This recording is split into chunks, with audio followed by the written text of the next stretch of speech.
धान की फसल में पत्तियों का लाल होना, पीला पड़ना और पत्तियों का सूख जाना, ये जो सारे कारण होते हैं ये लीफ ब्लाइट के कारण होते हैं।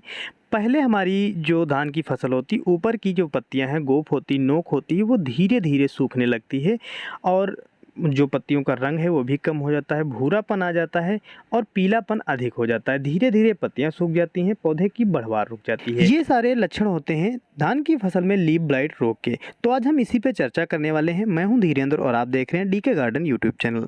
वीडियो शुरू करने से पहले आपसे रिक्वेस्ट है कि वीडियो को अंत तक देखें। जो किसान भाई चैनल पर नए हैं, पहली बार वीडियो को देख रहे हैं, अभी तक सब्सक्राइब नहीं किया है, वो हमारे चैनल को सब्सक्राइब कर लें और घंटी के निशान को जरूर दबाएं ताकि अगला जो वीडियो आने वाला है वो आपको सबसे पहले देखने को मिल सके। सबसे पहले अगर आपकी फसल में ये समस्याएं दिखाई दे रही हैं, पत्तियां पीली पड़ रही, झुलस रही हैं, तो उसमें आप नॉर्मली जो दवा आती है तो साफ का प्रयोग कर सकते हैं। अगर आप साफ लेते हैं तो साफ कुछ इस तरह से प्रयोग करें, क्योंकि कुछ किसान भाई जो साफ लाते हैं, साफ के 3 वेराइटीज आती हैं, तो तीनों वेराइटी अलग अलग काम करती हैं। एक बीज उपचारित की जाती है जो स्टार्टअप साफ नाम से आती है, और एक आती है साफ नाम से, और एक साफिलाइजर नाम से। तो जो साफ का काम रहता है वो हम किसी भी चीज़ के साथ में मिलाकर ना दें, स्प्रे के रूप में दे सकते हैं या फिर आप कंपोस्ट गोबर की खाद में मिलाकर दे सकते हैं। जो साफिलाइजर होती है वो हम किसी भी खाद के साथ में मिलाकर दे सकते हैं। और यहाँ पर आपको स्टार्टअप साफ देने की ज़रूरत नहीं है, तो आप यहाँ पर साफ के साथ जाएं, उसका आप स्प्रे भी कर सकते हैं। अगर आपकी फसल में लग रहा है कि शुरुआती लक्षण दिख रहे हैं, सबसे अच्छा और सरल सटीक तरीका यही है कि आप साफ का प्रयोग करें। सबसे अच्छी दवा है, सस्ती दवा है और हमारी इस जो फसल है उस पर कोई भी साइड इफ़ेक्ट भी नहीं करती है।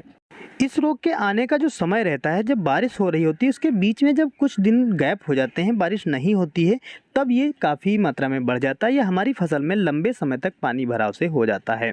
अगर आपने बीएलबी रोग के प्रतिरोधी किस्म नहीं ली है तो उसमें भी ये समस्याएं आ सकती हैं। कुछ ऐसी किस्में भी रहती हैं जो काफ़ी बीएलबी रोग से प्रभावित रहती हैं, तो उन फसलों को आप कभी भी चयन ना करें। जो बीएलबी के प्रतिरोधी हैं उन किस्मों का चयन करें। कौन सी किस्में ऐसी रहती हैं, इससे पहले हमने सारी जानकारी दे रखी है, तो चैनल पर आप जाकर के उन वेराइटियों के बारे में भी जानकारी ले सकते हैं। अब हम बात करते हैं कि अगर आपकी फसल में काफ़ी मात्रा में आ रहा है, ज़्यादा आपको ये रोग दिखाई दे रहा है, तो किन दवाओं का आप प्रयोग कर सकते हैं। अगर जैसे कि हमने बताया शुरुआती अवस्था में है तो आप साफ का प्रयोग कर सकते हैं, या फिर इसके बाद आप स्ट्रेप्टोसाइक्लिन का ही प्रयोग कर सकते हैं। स्ट्रेप्टोसाइक्लिन आपको करीब 18 ग्राम ही 1 एकड़ में प्रयोग करनी है। किसी भी उर्वरक के साथ में दे सकते हैं। 19-19-19 दे रहे हैं, 18-18-18 या फिर 0-52-34 जो आप दे रहे हैं, क्योंकि इस समय जो स्टेज इस वक्त चल रही है हमारी फसल में, इस वक्त अगर हम 0-52-34 दे रहे हैं तो उसके साथ में भी मिलाकर स्प्रे कर सकते हैं।